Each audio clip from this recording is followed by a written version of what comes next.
ನಮಸ್ಕಾರ.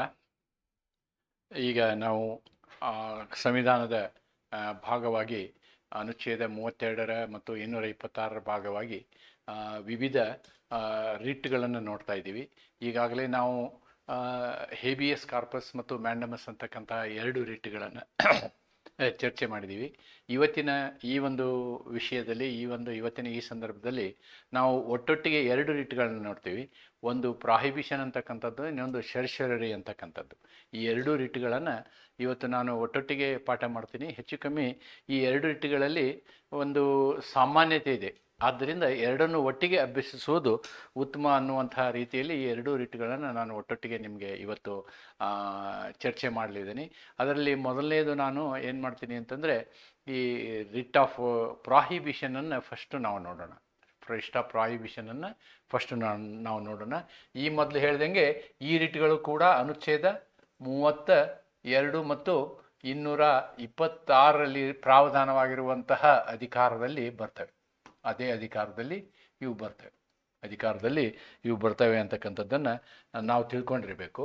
ಇಲ್ಲಿ ಮೊದಲನೇ ಎರಡು ರಿಟ್ಗಳನ್ನ ನಾನು ನೋಡ್ತೀನಿ ಅಂತ ಹೇಳಿದ್ದೀನಿ ನಿಮಗೆ, ಪ್ರಾಹಿಬಿಷನ್ ಮತ್ತು ಶರ್ಷರರಿ. ಮೊದಲು ಪ್ರಾಹಿಬಿಷನ್ ನೋಡೋಣ. ಪ್ರಾಹಿಬಿಷನ್ ಅಂದರೆ ಏನು? Writ of prohibition. ಇದನ್ನು ನೀವು ರಿಟ್ ಆಫ್ ಪ್ರಾಹಿಬಿಷನ್ ಅಂತೆ ಕನ್ನಡದಲ್ಲಿ ಬರೆಯೋದು ಒಳ್ಳೆಯದು. Writ of prohibition.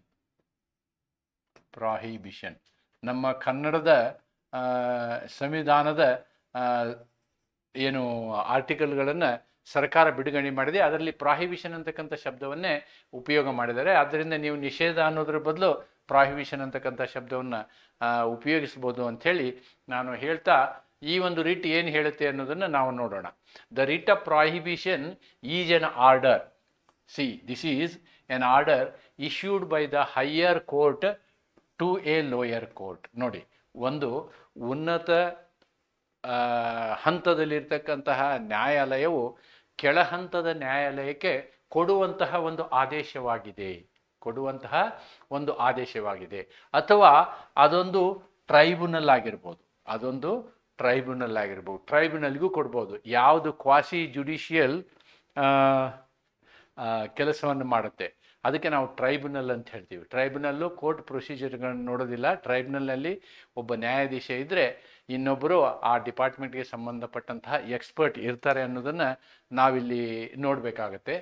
ಆದ್ದರಿಂದ ಏನಕ್ಕೆ ಕೊಡ್ತಾರೆ ಇದು ಪ್ರಾಹಿಬಿಷನ್ ಅಂತಂದರೆ, ಟು ಸ್ಟಾಪ್ ದ ಪ್ರೊಸೀಡಿಂಗ್ಸ್, ಅಂದರೆ ನ್ಯಾಯಿಕ ಪ್ರಕ್ರಿಯೆಗಳು ಏನು ಕೋರ್ಟಿನಲ್ಲಿ ನಡೀತಾ ಇರ್ತದೆ, ಆ ಕೋರ್ಟಿನಲ್ಲಿ ನಡೀತಾ ಇರತಕ್ಕಂತಹ ನ್ಯಾಯಿಕ ಪ್ರಕ್ರಿಯೆಗಳನ್ನು ನಿಲ್ಲಿಸಿ ಅಂತ ಹೇಳುವಂತಹ ಆಜ್ಞೆಗೆ ನಾವೇನು ಹೇಳ್ತೀವಿ?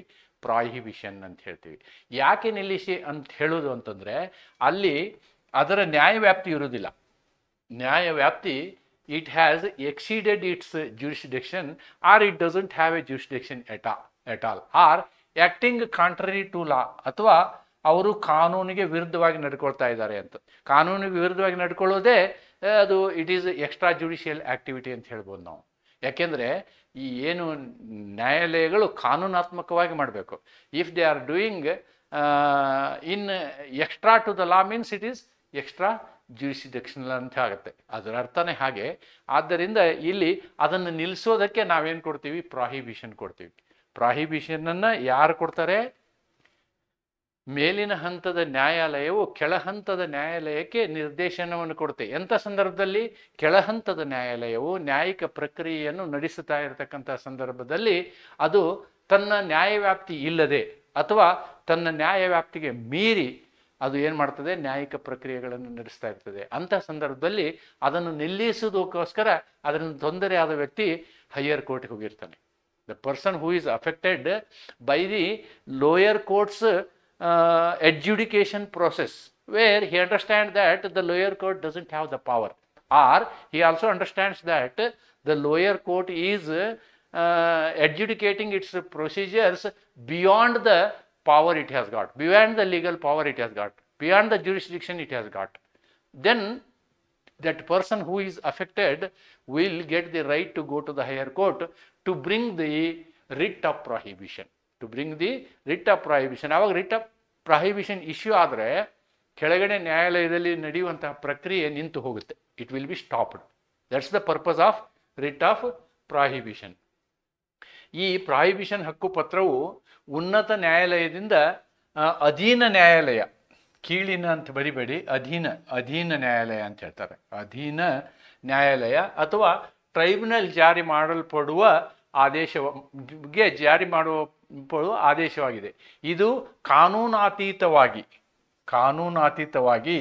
ಅಥವಾ ತಮ್ಮ ಹುದ್ದೆಗೆ ಅನುಗುಣವಿಲ್ಲದಂತೆ ನಡೆದುಕೊಳ್ಳುತ್ತಿರುವ ಕೀಳಿನ ಅಂದರೆ ಅಧೀನ ನ್ಯಾಯಾಲಯ ಅಥವಾ ಟ್ರಿಬ್ಯುನಲನ್ನು ತಡೆಯಲು ಉಪಯೋಗಿಸಲಾಗುತ್ತದೆ. ಇದನ್ನು ನಾವು ನಮ್ಮದೇ ಆದಂತಹ ಒಂದು ಕನ್ನಡ ಭಾಷೆಯಲ್ಲಿ ಹೇಳೋದಾದರೆ, ಮೇಲಿನ ಹಂತದ ನ್ಯಾಯಾಲಯವು ಅಧೀನ ನ್ಯಾಯಾಲಯವು ಯಾವ ಸಂದರ್ಭದಲ್ಲಿ ತನ್ನ ನ್ಯಾಯ ವ್ಯಾಪ್ತಿಯನ್ನು ಬಿಟ್ಟು ಅಥವಾ ಕಾನೂನನ್ನು ಬಿಟ್ಟು, ಕಾನೂನಿನ ಹೊರಗಡೆ ಅಥವಾ ಕಾನೂನು ಮೀರಿ ತನ್ನ ನ್ಯಾಯಿಕ ಪ್ರಕ್ರಿಯೆಗಳನ್ನು ನಡೆಸುತ್ತಿರತಕ್ಕಂತಹ ಸಂದರ್ಭದಲ್ಲಿ ಅದನ್ನು ನಿಲ್ಲಿಸಲು ಜಾರಿ ಮಾಡುವಂತಹ ರಿಟ್ ಅರ್ಜಿಯನ್ನು ನಾವು ರಿಟ್ ಆಫ್ ಪ್ರಾಹಿಬಿಷನ್ ಎನ್ನುತ್ತೇವೆ ಎಂದು ಹೇಳಬಹುದು. ಆ ರೀತಿ ಹೇಳಬಹುದು. That is what is the meaning of this prohibition. This is the purpose of the prohibition is this only. ಅದನ್ನೇ ನೋಡೋಣ. ಈ ಪರ್ಪಸನ್ನು ಒಂದೊಂದಾಗಿ ಪಾಯಿಂಟ್ ವೈಸ್, ಪ್ರಮುಖ ಲಕ್ಷಣಗಳಲ್ಲಿ ಪಾಯಿಂಟ್ ವೈಸ್ ನೋಡೋಣ. ಈಗೇನು ಹೇಳಿದ್ವಲ್ವ ನಾವು, to prevent the lower courts or tribunals from exceeding their jurisdiction, ತಮ್ಮ ನ್ಯಾಯಿಕ ವ್ಯಾಪ್ತಿಯನ್ನು ಮೀರುವುದನ್ನು ತಪ್ಪಿಸುವುದಕ್ಕಾಗಿ ನಾವೇನು ಮಾಡ್ತೀವಿ, ಈ ಪ್ರಾಹಿಬಿಷನ್ ಇಶ್ಯೂ ಮಾಡ್ತೀವಿ. To maintain proper judicial order and prevent abuse of legal process. ನೋಡಿ, ಈ ಏನು ಕಾನೂನಾತ್ಮಕ ಒಂದು ಪ್ರಕ್ರಿಯೆ ಇದೆ, ಲೀಗಲ್ ಪ್ರೊಸೆಸ್ಗೆ ನಾವು ಕಾನೂನಾತ್ಮಕ ಪ್ರಕ್ರಿಯೆ ಅಂತ ಹೇಳ್ಬೋದು. ಕಾನೂನಾತ್ಮಕ ಪ್ರಕ್ರಿಯೆಯ ದುರುಪಯೋಗ ಆಗಬಾರ್ದು. ಕಾನೂನಾತ್ಮಕ ಪ್ರಕ್ರಿಯೆಯ ದುರುಪಯೋಗ ಆಗಬಾರ್ದು. ಅದನ್ನು ಆಗದಂತೆ ತಡೆಯೋದಕ್ಕೆ ನಾವೇನು ಮಾಡ್ತೀವಿ, ಜುಡಿಷಿಯರಿ ಇದನ್ನು ಈ ಒಂದು ಪ್ರಾಹಿಬಿಷನ್ ರಿಟ್ಟನ್ನು ಯೂಸ್ ಮಾಡ್ತೀವಿ. ಇನ್ನೊಂದು ಕಾರಣ ಏನು, ಈ ಕೋರ್ಟ್ಗಳು ಅಥವಾ ಟ್ರೈಬ್ಯುನಲ್ಗಳು ತಮ್ಮ ನ್ಯಾಯವ್ಯಾಪ್ತಿಯನ್ನು ಮೀರಿ ನ್ಯಾಯಿಕ ಪ್ರಕ್ರಿಯೆಯನ್ನು ನಡೆಸ್ತಾ ಇದ್ದರೆ ಅಂತಹ ಸಂದರ್ಭದಲ್ಲಿ ಇಶ್ಯೂ ಆಗ್ತವೆ. ಇಲ್ಲಿ ಅಧೀನ ನ್ಯಾಯಾಲಯಗಳು ಅಥವಾ ಟ್ರೈಬ್ಯುನಲ್ಗಳು ತಮ್ಮ ವ್ಯಾಪ್ತಿಯನ್ನು ಮೀರುವುದನ್ನು ಇಲ್ಲಿ ನ್ಯಾಯಿಕ ವ್ಯಾಪ್ತಿ ಅಂತ ಹೇಳ್ಬೋದು ನಾವು ಇದನ್ನು. ತಮ್ಮ ನ್ಯಾಯಿಕ ವ್ಯಾಪ್ತಿಯನ್ನು ಮೀರುವುದನ್ನು ತಡೆಯಲು ಕಾನೂನಾತ್ಮಕ ಕ್ರಮಗಳು ಸರಿದಾರಿಗೆ ಬರಲು ಮತ್ತು ಸಹಾಯ ಮಾಡುವುದು. ಅಂದರೆ ಏನು ಈ ಕಾನೂನಾತ್ಮಕ ಪ್ರಕ್ರಿಯೆ ದುರುಪಯೋಗ ಆಗಬಾರ್ದು ಅನ್ನೋದನ್ನು ನಾವು ಇಲ್ಲಿ ಆ ಉದ್ದೇಶಕ್ಕಾಗಿ ನಾವೇನು ಮಾಡ್ತೀವಿ, ಪ್ರಾಹಿಬಿಷನ್ ರಿಟ್ಟನ್ನು ಇಶ್ಯೂ ಮಾಡ್ತೀವಿ. ಯಾವಾಗ ಇಶ್ಯೂ ಮಾಡ್ತೀವಿ? When it is issued when a lower court or tribunal acts beyond its jurisdiction, ತನ್ನ ವ್ಯಾಪ್ತಿಯನ್ನು ಮೀರಿ ಅದು ತನ್ನ ಪ್ರಕ್ರಿಯೆ ಪ್ರಾರಂಭ ಮಾಡಿದಾಗ, ಅಥವಾ ಆದರೂ ಮಾಡುವಂತಹ ಪ್ರಕ್ರಿಯೆಯು ತಪ್ಪಾಗಿದ್ದರೆ, when there is a legal error, ಕಾನೂನಾತ್ಮಕ ತಪ್ಪನ್ನೋದು ಮಾಡ್ತಾ ಇದ್ದರೆ, ಅಥವಾ ತನ್ನ ನ್ಯಾಯ ವ್ಯಾಪ್ತಿಯನ್ನು ಬಿಟ್ಟು ಹೋಗಿದ್ರೆ, ಇದು ನ್ಯಾಯ ವ್ಯಾಪ್ತಿ ಮೀರಿ ಒಂದು. ಇನ್ನೊಂದು ಏನಂತಂದ್ರೆ ಕಾನೂನಾತ್ಮಕ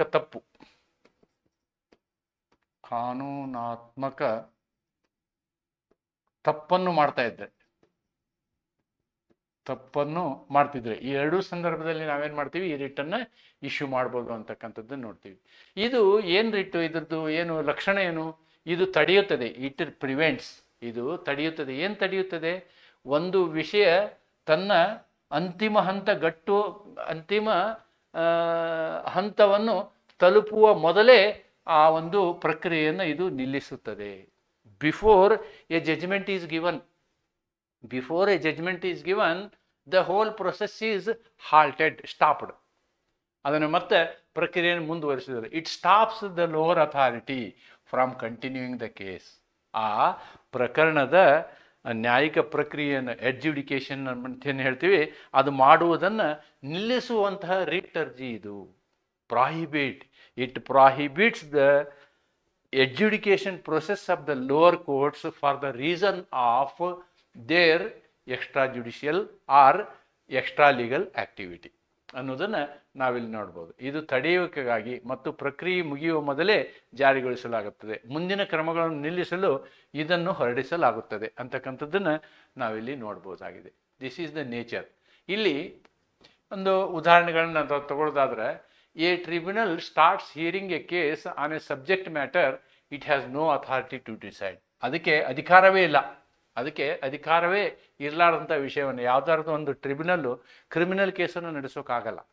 ಕ್ರಿಮಿನಲ್ ಕೇಸನ್ನು ನಡೆಸಿ A magistrate court takes ಕಾಗ್ನಿಸನ್ಸ್ of the offence that legally requires sanction from the higher authorities but proceeds without it. ನೋಡಿ, ಒಂದು ಮ್ಯಾಜಿಸ್ಟ್ರೇಟ್ ಕೋರ್ಟಲ್ಲಿ ಯಾವುದೇ ಒಂದು ಅಫೆನ್ಸಿನ ಬಗ್ಗೆ ಅವರು ತಮ್ಮ ಲೀಗಲ್ ಆ್ಯಕ್ಟಿವಿಟೀಸನ್ನು ಸ್ಟಾರ್ಟ್ ಮಾಡೋಕ್ಕಿಂತ ಮೊದಲು ಹೈಯರ್ ಅಥಾರಿಟಿಯ ಪರ್ಮಿಷನ್ ಬೇಕಾಗಿರುತ್ತೆ ಅಂತ ಇಟ್ಕೊಳ್ಳಿ. ಅಂಥ ಸಂದರ್ಭದಲ್ಲಿ ಹೈಯರ್ ಅಥಾರಿಟಿಯ ಪರ್ಮಿಷನ್ ತೊಗೊಳ್ಳದೆ ಮಾಡಿದರೆ ಅದೇನಾಗುತ್ತೆ, ಎರರ್ ಇನ್ ಲಾ ಆಗುತ್ತೆ, ಎರರ್ ಇನ್ ಪ್ರೊಸೀಜರ್ ಲಾ ಆಗುತ್ತೆ. ಆವಾಗ ಅದನ್ನು ತಡಿಬೋದು ಅನ್ನೋದನ್ನು ನಾವಿಲ್ಲಿ ನೋಡ್ಬೋದು. ಟ್ರೈಬ್ಯುನಲ್ ಒಂದು ವಿಷಯದಲ್ಲಿ ವಿಚಾರಣೆ ನಡೆಸುವಾಗ ಅದಕ್ಕೊಂದು ಕಾನೂನಾತ್ಮಕ ಅಧಿಕಾರವಿಲ್ಲದಂತಹ ಸಂದರ್ಭದಲ್ಲಿ ಮೇಲಾಧಿಕಾರಿಗಳ ಅನುಮತಿ ಪಡೆದ ಪ್ರಕರಣವನ್ನು ನಡೆಸಬೇಕಾದಂಥ ಸಂದರ್ಭದಲ್ಲಿ ಅಂಥ ಅನುಮತಿ ಇಲ್ಲದೆ ಮಾಡುವಂತಹದ್ದನ್ನು ನಾವೇನು ಹೇಳ್ಬೋದು, ಈ ರೀತಿಯಾಗಿ ಹೇಳ್ಬೋದು. ಇದು this is what I have discussed is about prohibition. ಇದು ಪ್ರಾಹಿಬಿಷನ್. ಇನ್ನು ಷರತ್ತುರಿ ಅಂದರೆ ಇಷ್ಟೇ, ಅಲ್ಲಿರ್ತಕ್ಕಂಥ ಎಲ್ಲ ಕಂಡೀಷನ್ನು okay, all the conditions in prohibition are okay. But lower ಕೋರ್ಟಲ್ಲಿ ಏನಾಗಿರುತ್ತೆ, ಜಡ್ಜ್ಮೆಂಟ್ ಆಗಿ ಹೋಗಿರುತ್ತೆ. ಜಡ್ಜ್ಮೆಂಟ್ ಆಗೋಕ್ಕಿಂತ ಮೊದಲು ಇಶ್ಯೂ ಮಾಡಿದ್ರೆ ನಾವು ಅದಕ್ಕೆ ಏನು ಹೇಳ್ತೀವಿ, ಪ್ರಾಹಿಬಿಷನ್ ಅಂತೀವಿ. ಜಡ್ಜ್ಮೆಂಟ್ ಆದಮೇಲೆ ಇಶ್ಯೂ ಮಾಡಿದ್ರೆ ನಾವು ಅದಕ್ಕೆ ಷರತ್ತುರಿ ಅಂತೀವಿ. ಅಷ್ಟೇ ವ್ಯತ್ಯಾಸ. ಎರಡೂ ಉಳಿದ ಎಲ್ಲ ಸಂದರ್ಭಗಳು, ಲಿಮಿಟೇಷನ್ಗಳು, ಉದ್ದೇಶಗಳು ಎಲ್ಲ ಒಂದೇ. ತೀರ್ಪು ಬರುವ ಮೊದಲು ಒಂದು ರಿಟ್ ಜಾರಿ ಆದರೆ ಅದನ್ನು ತೀರ್ಪನ್ನು ತಡೆಯುವಂಥ ರಿಟ್ ಅಂತೀವಿ ನಾವು. ಅದಕ್ಕೆ ಪ್ರಾಹಿಬಿಷನ್, ರಿಟ್ ಆಫ್ ಪ್ರಾಹಿಬಿಷನ್ ಅಂತೀವಿ. ಏನೋ ಒಂದು ಪ್ರೋಸೆಸ್ಸಲ್ಲಿ ತೀರ್ಪು ಮುಗದೇ ಹೋಗಿರುತ್ತೆ, ಇವರು ತೀರ್ಪು ಕೊಟ್ಟೇ ಬಿಟ್ಟಿರ್ತಾರೆ. ಕೊಟ್ಟಂತಹ ಸಂದರ್ಭದಲ್ಲಿ ನಾವೇನು ಮಾಡ್ತೀವಿ, ಷರತ್ತುರಿ ಇಶ್ಯೂ ಮಾಡ್ತೀವಿ ಅನ್ನೋದನ್ನು ನಾವಿಲ್ಲಿ ನೋಡ್ಬೋದು. The writ of certiorari is issued by higher court to a lower court or tribunal asking it to transfer the case or record for proceedings to the court for review. ನೋಡಿ, ಇದು ಏನು ಮಾಡುತ್ತೆ ಅಂತಂದ್ರೆ ಆ ಕೇಸನ್ನು ರಿವ್ಯೂ ಮಾಡಲಿಕ್ಕೆ ಮೇಲಿನ ಕೋರ್ಟ್ಗೆ ಹಾಕ್ಲಿಕ್ಕೂ ಇದು ಆರ್ಡರ್ ಮಾಡ್ತದೆ. It is use to correct the errors of jurisdiction or procedural mistake. ಷರತ್ತುರಿಯಲ್ಲಿ ಏನು ಮಾಡ್ತೀವಿ, ಇವ್ರು ಏನು ತೆಗೆದುಕೊಂಡಂತಹ ನಿರ್ಧಾರ ಇದೆಯಲ್ಲ, ಡಾಕ್ಯುಮೆಂಟ್ ಇದೆಯಲ್ಲ, ಅದೆಲ್ಲವನ್ನೂ ನಾವು ಮೇಲೆ ಮೇಲಿನ ಕಳಿಸಿ ಅಂತ ಹೇಳುವಂತಹ ಆರ್ಡ್ರಿಗೂ ನಾವೇನಂತೀವಿ, ಷರತ್ತುರಿ ಅಂತ ಹೇಳ್ತೀವಿ. ಓಕೆ, ಇಲ್ಲಿ ಪರ್ಪಸ್ ನೋಡಿ, ಇದು ಯಾಕೆ ಹೆಂಗೆ ಮಾಡ್ತಾರೆ ನಾವು, ಅವರು ಅದನ್ನು ಆ ರೀತಿ ಯಾಕೆ ಹೇಳ್ತಾರೆ ಅಂತಂದರೆ, to quash or annul the order of the lower court or the tribunal that has acted outside its jurisdiction. ಅಲ್ಲೇನು ಹೇಳಿದ್ವಲ್ವಾ, ಜ್ಯೂರಿಸ್ಡಿಕ್ಷನ್ ವಿಷಯ, ಅದೇ ಜ್ಯೂರಿಸ್ಡಿಕ್ಷನ್ ವಿಷಯ. Has committed error of law, ಅಥವಾ ಕಾನೂನಾತ್ಮಕ ತಪ್ಪನ್ನು ಮಾಡಿರ್ತದೆ ಅದು, ಇಲ್ಲ ಅಂದರೆ ನ್ಯಾಯವ್ಯಾಪ್ತಿ ಇರಲಿರ್ದೇ ತೀರ್ಪು ಕೊಟ್ಟಿರ್ತದೆ. ಕಾನೂನನ್ನು ಅಪ್ಲೈ ಮಾಡುವಲ್ಲಿ ತಪ್ಪು ಮಾಡಿದಾಗ ಎರರ್ ಆಫ್ ಲಾ ಅಂತ ಹೇಳ್ತೀವಿ ನಾವು. ಆಮೇಲೆ ಅವರ ಕಾರ್ಯ ವ್ಯಾಪ್ತಿ ಇರುತ್ತೆ, ನ್ಯಾಯಿಕ ವ್ಯಾಪ್ತಿ ಇರುತ್ತೆ, ನ್ಯಾಯಾಧಿಕಾರದ ವ್ಯಾಪ್ತಿ ಇರುತ್ತೆ. ಆ ವ್ಯಾಪ್ತಿಯನ್ನು ಮೀರಿದಂತಹ ಸಂದರ್ಭದಲ್ಲಿ ಆ ಎರಡೂ ಸಂದರ್ಭದಲ್ಲಿ ಕೊಟ್ಟಂತಹ ತೀರ್ಪು ಇರುತ್ತಲ್ವಾ, ಈ ತೀರ್ಪನ್ನು ಸರಿಪಡಿಸುವುದಕ್ಕೋಸ್ಕರ ಏನು ಮಾಡ್ತದೆ, ಎಲ್ಲ ರೆಕಾರ್ಡ್ ತಗೊಳ್ತದೆ. It will take all the records of this decision and it will either say we will not issue ಷರತ್ತುರಿ or it will issue a ಷರತ್ತುರಿ. ಷರತ್ತುರಿ is nothing but squashing the order issued by the lower courts. ಅಧೀನ ನ್ಯಾಯಾಲಯಗಳು ಮತ್ತು ಟ್ರಿಬ್ಯುನಲ್ಗಳು ಹೊರಡಿಸಿದ ಕಾನೂನಾತೀತ ಆದೇಶವನ್ನು ರದ್ದುಪಡಿಸಲು ಕಾನೂನು ಅಥವಾ ಕಾರ್ಯವಿಧಾನದ ದೋಷಗಳನ್ನು ಸರಿಪಡಿಸುವ ಉದ್ದೇಶ ಷರತ್ತುರಿದಾಗಿರುತ್ತೆ. ವೆನ್ ಇಟ್ ಈಸ್ ಇಶ್ಯೂಡ್, ನೋಡಿ ಯಾವಾಗ ಇದನ್ನು ಇಶ್ಯೂ ಮಾಡಲಾಗ್ತದೆ, after the lower court or tribunal has passed a decision or order. ನೋಡಿ, ಅಧೀನ ನ್ಯಾಯಾಲಯ ತನ್ನ ತೀರ್ಪನ್ನು ಅಥವಾ ನಿರ್ಧಾರವನ್ನು, ಆಜ್ಞೆಯನ್ನು ಪ್ರಕಟಿಸಿರಬೇಕು. When there is a fundamental error of law or lack of jurisdiction, ಯಾವಾಗ ಅಲ್ಲಿ ಕಾನೂನಿನಲ್ಲಿ ತಪ್ಪಾಗಿರಬೇಕು ಅಥವಾ ಅಲ್ಲೇನಾಗಿರಬೇಕು, ಅವರಿಗೆ ನ್ಯಾಯವ್ಯಾಪ್ತಿ ಇರಬಾರ್ದು, ನ್ಯಾಯಿಕ ವ್ಯಾಪ್ತಿ ಇಲ್ಲದೆ ಮಾಡಿದಂತಹ ಆಜ್ಞೆ ಅಥವಾ ಕಾನೂನಿನಲ್ಲಿ ತಪ್ಪು ಮಾಡಿದಂತಹ ಆಜ್ಞೆ, ಈ ಎರಡೂ ಆಜ್ಞೆಯ ಸಂದರ್ಭದಲ್ಲಿ ನಾವೇನು ಮಾಡ್ಬೋದು, ರಿಟ್ ಆಫ್ ಷರತ್ತುರಿನ ಇಶ್ಯೂ ಮಾಡ್ಬೋದು. ಅಧೀನ ನ್ಯಾಯಾಲಯ ಅಥವಾ ಟ್ರಿಬ್ಯುನಲ್ ತನ್ನ ಆದೇಶವನ್ನು ಅಥವಾ ತೀರ್ಪನ್ನು ಹೊರಡಿಸಿದ ನಂತರ, ಆದೇಶ ಅಥವಾ ತೀರ್ಪನ್ನು ಹೊರಡಿಸಿದ ನಂತರ ಇಶ್ಯೂ ಮಾಡುವಂತಹ ಆರ್ಡರ್ಗೆ ನಾವೇನಂತೀವಿ? ಶರ್ಷರರಿ ಅಂತೀವಿ. ವ್ಯಾಪ್ತಿಯ ದೋಷ ಅಥವಾ ಕಾನೂನಾತೀತ ತಪ್ಪು ಇದ್ದಾಗ, ಇಂತಹ ಸಂದರ್ಭದಲ್ಲಿ ವ್ಯಾಪ್ತಿಯ ದೋಷ ಅಂದರೆ ನ್ಯಾಯ ವ್ಯಾಪ್ತಿ. ಇದಕ್ಕೆ ನೀವು ಬರೀ ವ್ಯಾಪ್ತಿ ಅನ್ನೋದಕ್ಕಿಂತ ನ್ಯಾಯಿಕ ವ್ಯಾಪ್ತಿ, ನ್ಯಾಯಿಕ ಜುರಿಸ್ಡಿಕ್ಷನ್ ಅಂತೀವಿ ನಾವು. ಜುರಿಸ್ಡಿಕ್ಷನ್ ಅಂದರೆ ನಾವು ಇದಕ್ಕೆ ಸರಿಯಾದ ಕನ್ನಡ ಶಬ್ದ ನ್ಯಾಯಿಕ ವ್ಯಾಪ್ತಿ. ನ್ಯಾಯಿಕ ವ್ಯಾಪ್ತಿ ಅಥವಾ ನ್ಯಾಯಾಧಿಕಾರದ ವ್ಯಾಪ್ತಿನೂ ಅನ್ಬೋದು ನೀವು. ನ್ಯಾಯಾಧಿಕಾರದ ವ್ಯಾಪ್ತಿ ಅಂತಲೂ ಹೇಳ್ಬೋದು. ಇವೆರಡನ್ನು ಮೀರಿದಾಗ, ಕಾನೂನು ಅತೀತ ಆಗಿದ್ರೆ ಅಥವಾ ನ್ಯಾಯಾಧಿಕರಣದ ವ್ಯಾಪ್ತಿ ಮೀರಿದರೆ ಈ ಒಂದು ರಿಟನ್ನು ಇಶ್ಯೂ ಮಾಡ್ತಾರೆ ಅನ್ನೋದನ್ನು ನಾವಿಲ್ಲಿ ನೋಡ್ಬೋದು. ನೋಡಿ, ಇದ್ರದ್ದು ಒಂದು ಏನು ಲಕ್ಷಣ ಏನು? ಇದೇನು ಮಾಡುತ್ತೆ ಅಂದರೆ it corrects the miscarriage of justice. ಅಂದರೆ ತಪ್ಪಾಗುವ ಆಜ್ಞೆಯನ್ನು ಸರಿಪಡಿಸ್ತದೆ. ಇಟ್ಸ್ ಎ ಕರೆಕ್ಟಿವ್ ರಿಟ್, ಸರಿಪಡಿಸುವಂಥವ್ರು. It is corrective and issued after the proceedings have concluded. ನೋಡಿ, ನ್ಯಾಯಿಕ ಪ್ರಕ್ರಿಯೆಗಳು ಸಂಪೂರ್ಣ ಮುಗಿದ ಮೇಲೆ, when a judgement is made, ತೀರ್ಪು ಕೊಟ್ಟ ನಂತರ ಅದನ್ನು ಸರಿಪಡಿಸ್ತದೆ. ಯಾವುದು? ಶರ್ಷರರಿ ಎಲ್ಲ ರೆಕಾರ್ಡ್ಗಳನ್ನು ತಾನು ತೊಗೊಂಡು ಏನು ಮಾಡ್ತದೆ, ಅದು ಸರಿ ಇದೆಯೋ ತಪ್ಪಿದೆಯೋ ಅನ್ನೋದನ್ನು ನೋಡಿಬಿಟ್ಟು ಸರಿ ಇದ್ದರೆ ಓಕೆ, ಶರ್ಷರರಿ ಇಶ್ಯೂ ಮಾಡೋದಿಲ್ಲ. ಸರಿ ಇಲ್ಲದ ಸಂದರ್ಭದಲ್ಲಿ ಆ ಆಜ್ಞೆಯನ್ನು ಏನು ಮಾಡ್ತದೆ? ಕ್ವ್ಯಾಶ್ ಮಾಡ್ತದೆ. ಈ ಎಸ್ಪೆಷಲಿ ನಮ್ಮ ಇಂಡಿಯನ್ ಜೂರಿಸ್ಪ್ರುಡೆನ್ಸಲ್ಲಿ ಏನಾಗಿದೆ ಅಂತಂದರೆ, ಈ ರೀತಿಯಾದಂತಹ ಪ್ರಕರಣದಲ್ಲಿ ಆ ಆಜ್ಞೆಯನ್ನೇ ನಾವೇನು ಮಾಡ್ತೀವಿ? ಕ್ವ್ಯಾಶ್ ಮಾಡ್ತೀವಿ, ನಲಿಫೈ ಮಾಡ್ತೀವಿ. ಆದರೆ ಇಂಗ್ಲೆಂಡಿನ ಪ್ರಕರಣದಲ್ಲಿ ಹಾಗಲ್ಲ. ಅದನ್ನು ಮತ್ತೆ ವಾಪಸ್ ಕೋರ್ಟಿಗೆ ಕಳಿಸುವಂಥ ಸಂದರ್ಭಗಳು ಇದ್ದಾವೆ. ಇಲ್ಲಿ ಆ ರೀತಿ ಆಗೋದಿಲ್ಲ. It will be quashed. ಇದು ಶೋಧನಾತ್ಮಕ ಮತ್ತು ಪ್ರಕ್ರಿಯೆ ಮುಗಿದ ನಂತರ ಜಾರಿಗೊಳಿಸಲಾಗುತ್ತದೆ. ಹಿಂದಿನ ಕ್ರಮಗಳನ್ನು ಪರಿಷ್ಕರಿಸಲು, ದೋಷಗಳನ್ನು ತಿದ್ದಲು ಇದನ್ನು ಉಪಯೋಗ ಮಾಡಲಾಗ್ತದೆ. Okay, then examples. A tribunal has passed a judgement in a matter which has no jurisdiction. A court makes a decision ignoring procedural laws leading to a unjust outcome. ನೋಡಿ, ಅಲ್ಲಿ ಪಾಲಿಸಬೇಕಾದಂತಹ ಏನು ಪ್ರೊಸೀಜರ್ ಇದೆಯಲ್ಲ, ಅಂದರೆ ಪದ್ಧತಿಗಳು, ಪ್ರಾವಧಾನಗಳು, ಅವನ್ನ ಸರಿಯಾದ ರೀತಿಯಲ್ಲಿ ಪದ್ಧತಿಗಳನ್ನು ಅನುಸರಿಸದೇ ಇದ್ದಂತಹ ಸಂದರ್ಭದಲ್ಲಿ ಈ ರೀತಿಯಾದಂತಹ ಒಂದು ಎಕ್ಸಾಂಪಲ್ಗಳನ್ನ ತೊಗೊಂಡಿದ್ದೀವಿ ನಾವು. ಈಗ ನಾವು ಏನು ಮಾಡೋದು ಅಂತಂದರೆ, ಈ ಎರಡೂ ರಿಟ್ಗಳನ್ನು ಒಂದಕ್ಕೊಂದು ಕಂಪೇರ್ ಮಾಡಿ ನೋಡಿದಾಗ ನಿಮಗೆ ಎರಡೂ ರಿಟ್ಗಳ ಬಗ್ಗೆ ಸರಿಯಾದ ಪರಿಕಲ್ಪನೆ ಬರ್ತದೆ ಅಂತಕ್ಕಂಥದ್ದನ್ನು ಅಂದ್ಕೊಂಡು ನಾನೇನು ಮಾಡಿದ್ದೀನಿ ಅಂದರೆ, ಇಲ್ಲಿ ಇವುಗಳ ಕಂಪ್ಯಾರಿಸನ್ ಮಾಡಿದ್ದೀನಿ. ನೋಡಿ, ರಿಟ್ ಆಫ್ ಪ್ರಾಹಿಬಿಷನ್ ಮತ್ತು writ of certiorari. Writ of ಪ್ರಾಹಿಬಿಷನ್ನ ಉದ್ದೇಶ prevents lower courts from exceeding jurisdiction. ಮೊದಲೇ ಇದು ತಡೆ ಹಿಡಿಯುತ್ತೆ. ಆದರೆ ಇಲ್ಲೇನಾಗುತ್ತೆ, ಡಿಸಿಷನ್ ಆಗಿರೋದ್ರಿಂದ ಆದಂಥ ಡಿಸಿಷನನ್ನು ಸರಿಪಡಿಸುತ್ತೆ. Corrects error of jurisdiction or law in lower court orders. Nature ಇದು ಪ್ರಿವೆಂಟಿವ್, ಇದು ತಡೆಗಟ್ಟುವಂಥದ್ದು. ಇದು ಕರೆಕ್ಟಿವ್, ಸರಿಪಡಿಸುವಂಥದ್ದು. Okay, after the proceedings, this is before the proceedings. Timing issued when the proceeding is going on.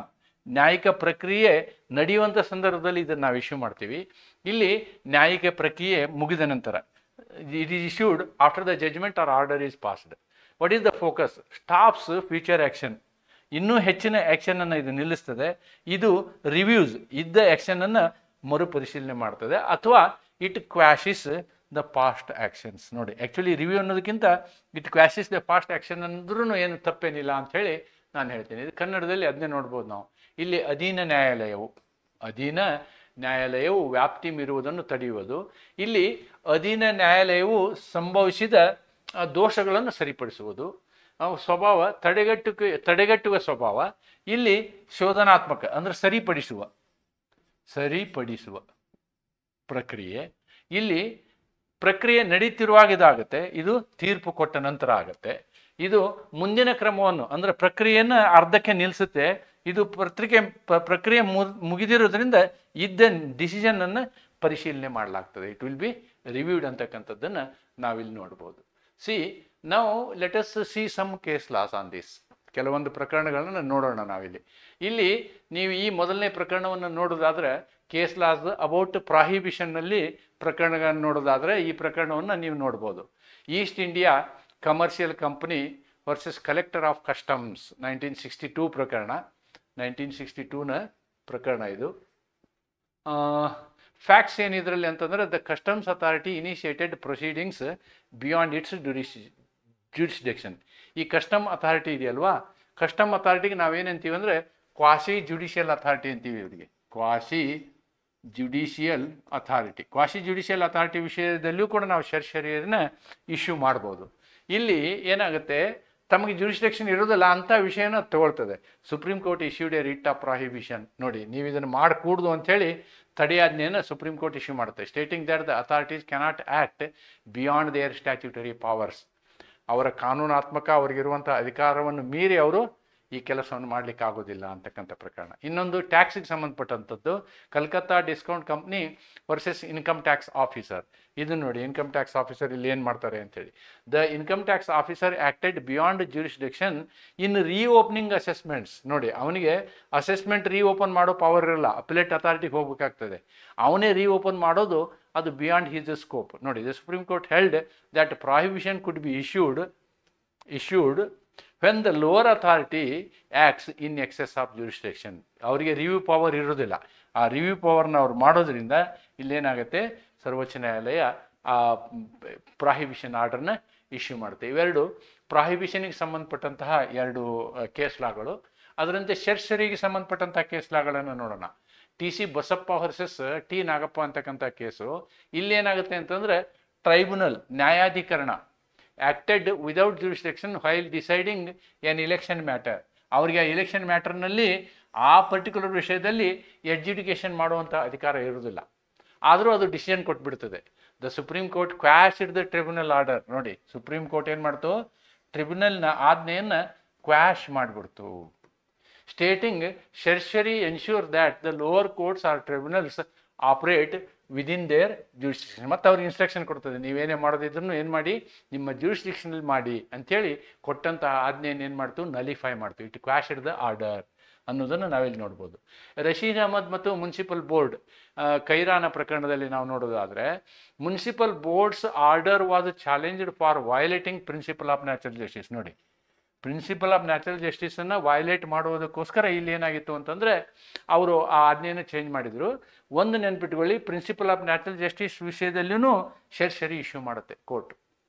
Principal of natural justice ವಿಷಯದಲ್ಲಿಯೂ ಏನು ಮಾಡುತ್ತೆ, ಶರ್ಷರಿ issue ಮಾಡುತ್ತೆ. ಇಲ್ಲಿ ಒಂದು ಪ್ರಶ್ನೆ ಬರ್ತದೆ, ನಿಮ್ಮ ಪ್ರಿನ್ಸಿಪಲ್ ಆಫ್ ನ್ಯಾಚುರಲ್ ಜಸ್ಟಿಸ್ ಅಂದರೆ ಏನು ಅಂಥೇಳಿ.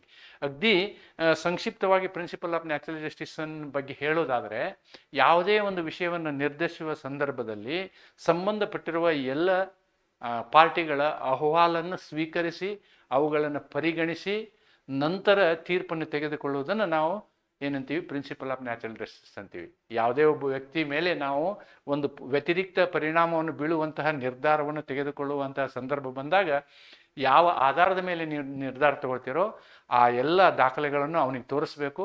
ಆಮೇಲೆ ಅವನ ಡಿಫೆನ್ಸನ್ನು ಕೇಳಬೇಕು. ಅವನೇನು ಹೇಳ್ತಾನೆ, ಅವನ ಅಹವಾಲನ್ನು ಸುನಾವಣೆಯನ್ನು ನಾವು ಮಾಡಬೇಕು. ಮಾಡಿದ ಮೇಲೆ ಅದನ್ನು ಸರಿಯಾದ ರೀತಿಯಲ್ಲಿ ಪರಿಗಣಿಸಿ ನಾವು ಆಜ್ಞೆಯನ್ನು ತಗೋಬೇಕು, ಆ ಡಿಸಿಷನನ್ನು ತಗೋಬೇಕು ಅಥವಾ ನಿರ್ಧಾರವನ್ನು ಕೊಡಬೇಕು. ಕೊಟ್ಟಂತಹ ನಿರ್ಧಾರಗಳಿಗೆ ಆ ನಿರ್ಧಾರದ ದಾಖಲೆಯಲ್ಲಿ ಕಾರಣಗಳನ್ನು ಕೊಡಬೇಕು. ಇದಕ್ಕೆ ನಾವೇನಂತೀವಿ ಅಂದರೆ ಪ್ರಿನ್ಸಿಪಲ್ ಆಫ್ ನ್ಯಾಚುರಲ್ ಜಸ್ಟಿಸ್, ನೈಸರ್ಗಿಕ ನ್ಯಾಯತತ್ವ ಅಂತ ಹೇಳ್ತೀವಿ. ಈ ನೈಸರ್ಗಿಕ ನ್ಯಾಯತತ್ವವನ್ನು ಪಾಲಿಸದೇ ಕೊಡುವಂಥ ಆಜ್ಞೆಯನ್ನು ಕೂಡ ಶರ್ಷರಿ ಇಶ್ಯೂ ಮಾಡ್ಬೋದು ನಾವು ಅನ್ನೋದನ್ನು ನೋಡ್ಬೋದು. ನೋಡಿ, ಈ ಶರ್ಷರಿ ವಿಷಯ ಏನಾಗುತ್ತೆ ಅಂತಂದರೆ, it purely relates to courts whereas mandamus purely relates to administration. ಇದನ್ನು ನಾವು ಈ ಒಂದು ವ್ಯತ್ಯಾಸವನ್ನು ಗಮನಿಸಬೇಕು. ಮ್ಯಾಂಡಮಸ್ಸನ್ನು ನಾವು ಅಡ್ಮಿನಿಸ್ಟ್ರೇಷನ್ ಮೇಲೆ ಇಶ್ಯೂ ಮಾಡ್ತೀವಿ, ಅಂದರೆ ಅವರು ತಮ್ಮ ಕರ್ತವ್ಯವನ್ನು ಸರಿ ನಿರ್ವಹಿಸಿದಿರಲ್ಲ ಅಂಥೇಳಿ. ಇಲ್ಲಿ ನಾವು ಮೇಲಿನ ಕೋರ್ಟ್ನಿಂದ ಕೆಳಹಂತದ ಕೋರ್ಟ್ಗಳಿಗೆ ನಾವೇನು ಮಾಡ್ತೀವಿ, ಶರ್ಷರಿಗಳನ್ನು ಇಶ್ಯೂ ಮಾಡ್ತೀವಿ, ಪ್ರಾಹಿಬಿಷನ್ಗಳನ್ನ ಇಶ್ಯೂ ಮಾಡ್ತೀವಿ. ಓಕೆ, ಇದು ಎರಡನೇದನ್ನು ನಾವು ಶರಿ ಮಾಡಿದ್ವಿ, ಮೊದಲನೇದನ್ನು ಪ್ರಾಹಿಬಿಷನ್ ಮಾಡಿದ್ವಿ. ಮೂಲತಃ ಎರಡೂ ಒಂದೇ, ಪ್ರೊಸೆಸ್ ನಡೆದಾಗ ಇಶ್ಯೂ ಮಾಡಿದರೆ ಪ್ರಾಹಿಬಿಷನ್ ಅಂತೀವಿ, ಜಡ್ಜ್ಮೆಂಟ್ ಬಂದಾದಮೇಲೆ ಇಶ್ಯೂ ಮಾಡಿದರೆ ಶರ್ಷರಿ ಅಂತೀವಿ. ದ್ಯಾಟ್ಸ್ ಇಟ್ ಅನ್ನೋದನ್ನು ನಾವಿಲ್ಲಿ ನೋಡಬಹುದಾಗಿದೆ. Okay, this is all about the prohibition and certiorari. ನಾವೇನು ಮಾಡಿದ್ದೀವಿ ಅಂತಂದರೆ, ರಿಟ್ಗಳಲ್ಲಿ ಹೇಬಿಯಸ್ ಕಾರ್ಪಸ್ ನೋಡಿದ್ದೀವಿ, ಮ್ಯಾಂಡಮಸ್ ನೋಡಿದ್ದೀವಿ. ಇವಾಗ ನಾವೇನು ಮಾಡಿದ್ವಿ, ಪ್ರಾಹಿಬಿಷನ್ ನೋಡಿದ್ದೀವಿ ಮತ್ತು ಶರ್ಷರಿ ನೋಡಿದ್ದೀವಿ. ಶರ್ಷಿಯೋರರಿಯನ್ನು ನೋಡಿದ್ದೀವಿ. 1, 2, 3, 4 ಈ 3-4 ಪ್ರಾಹಿಬಿಷನ್ ಮತ್ತು ಷರತ್ತುಗಳನ್ನು ಒಟ್ಟೊಟ್ಟಿಗೆ ಅಭ್ಯಸಿಸುವುದು ಒಳ್ಳೆಯದು. ಇಲ್ಲಿ ಏನಾಗುತ್ತೆ ಅಂತಂದ್ರೆ habeas corpus it is always against the state. ಇಲ್ಲಿ ಸ್ಟೇಟ್ ಅಂದ್ರೆ police. Mandamus is always against the administration ಅಥವಾ ಆಡಳಿತ ಘಟಕ ಅಥವಾ ಆಡಳಿತ ಪ್ರಾಧಿಕಾರ ಅಂತ ಹೇಳ್ಬೋದು ನಾವು. ಆಡಳಿತ ಪ್ರಾಧಿಕಾರ ಇಲ್ಲಿ ಪೊಲೀಸ್ ಅಂತ ಹೇಳ್ಬೋದು. ಆದರೆ ನೋಡಿ, ಇವೆರಡು ರಿಟ್ಗಳನ್ನು ನಾವು ಅಡ್ಮಿನಿಸ್ಟ್ರೇಷನ್ ಮೇಲೆ ಇಶ್ಯೂ ಮಾಡ್ತೀವಿ. ಈ ರಿಟ್ಗಳನ್ನು ಏನಂದ್ರೆ ಇಟ್ ಈಸ್ ಇಂಟರ್ನಲ್ ನ್ಯಾಯಾಲಯಗಳು. ಈಗ higher court to lower court ಅಂದ್ರೆ ಮೇಲಿನ ನ್ಯಾಯಾಲಯದಿಂದ ಅಧೀನ ನ್ಯಾಯಾಲಯದ ಇದು ನ್ಯಾಯಿಕ ಪ್ರಕ್ರಿಯೆಯಲ್ಲಿ, ಅದು ಬಹಳ ಮುಖ್ಯ. ಏನು? ನ್ಯಾಯಿಕ ಪ್ರಕ್ರಿಯೆ ಇದನ್ನ ನೆನ್ಪಿಟ್ಕೋಬೇಕು. ಅಕಸ್ಮಾತ್ ಇಲ್ಲಿ ಯಾವುದೋ ಒಂದು ಡಿಸ್ಟ್ರಿಕ್ಟ್ ಕೋರ್ಟಿನ ಒಬ್ಬ ಜಡ್ಜ್ ಟ್ರಾನ್ಸ್ಫರ್ ವಿಷಯದಲ್ಲಿ ಈ ಪ್ರಸಂಗ ಬಂತು ಅಂತ ಇಟ್ಕೊಳ್ಳಿ. ಅವನ ಅನ್ನೆಸರಿಯಾಗಿ ಒಬ್ಬ ಜಡ್ಜ್ಗೆ ನೀವೇನೋ ಪನಿಷ್ಮೆಂಟ್ ಕೊಟ್ರಿ ಅಂತ ಇಟ್ಕೊಳ್ಳಿ. ಅದು ಅಡ್ಮಿನಿಸ್ಟ್ರೇಷನ್ ವಿಷಯಕ್ಕೆ ಬರುತ್ತೆ. It comes under the administration. ಆವಾಗ ಮ್ಯಾಂಡಮಸ್ ಇಶ್ಯೂ ಮಾಡ್ತಾರೆ. ಆವಾಗ ಇಲ್ಲ ಅದು ಜುಡಿಷಿಯರಿಗೆ ಸಂಬಂಧಪಟ್ಟದ್ದು ಅಂತ ಹಂಗಲ್ಲ. ಜುಡಿಷಿಯರಿ ವಿಷಯದಲ್ಲಿ ನಾವು 2 ರೀತಿಯಾದಂತಹ ಒಂದು ವ್ಯವಸ್ಥೆಯನ್ನು ಇಟ್ಕೊಂಡಿದ್ದೀವಿ. ಜುಡಿಷಿಯರಿ ವಿಷಯದಲ್ಲಿ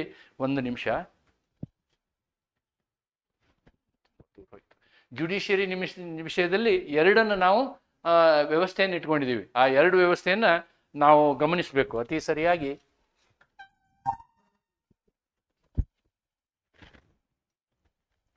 ಗಮನಿಸಬೇಕು. ಜುಡಿಷಿಯರಿ ನ್ಯಾಯಿಕ ಪ್ರಕ್ರಿಯೆಯನ್ನು ಮಾಡುತ್ತೆ ಮತ್ತು ಅದು ಆಡಳಿತ ಕೆಲಸವನ್ನು ಮಾಡುತ್ತೆ. ಆಡಳಿತ ಕೆಲಸವನ್ನು ಮಾಡಿದಾಗ ಮ್ಯಾಂಡಮಸ್ ಬರ್ತದೆ. ನ್ಯಾಯಿಕ ಪ್ರಕ್ರಿಯೆಯ ವಿಷಯದಲ್ಲಿ ಪ್ರಾಹಿಬಿಷನ್ ಅಥವಾ ಷರತ್ತು ಬರ್ತದೆ ಅನ್ನೋದನ್ನ ನಾವು ಈ ಡಿಫ್ರೆನ್ಸನ್ನು ನೆನ್ಪಿಟ್ಕೊಳ್ಬೇಕು ಅಂತ ಹೇಳ್ತಾ ಇವತ್ತಿನ ಈ ವಿಡಿಯೋವನ್ನು ನಾನು ಇಲ್ಲಿಗೆ ಮುಕ್ತಾಯಗೊಳಿಸ್ತೀನಿ. ಇದರಿಂದ ನಾವು 1, 2, 3, 4 ರಿಟ್ಗಳನ್ನು ಅಭ್ಯಸಿಸಿದ್ದೀವಿ.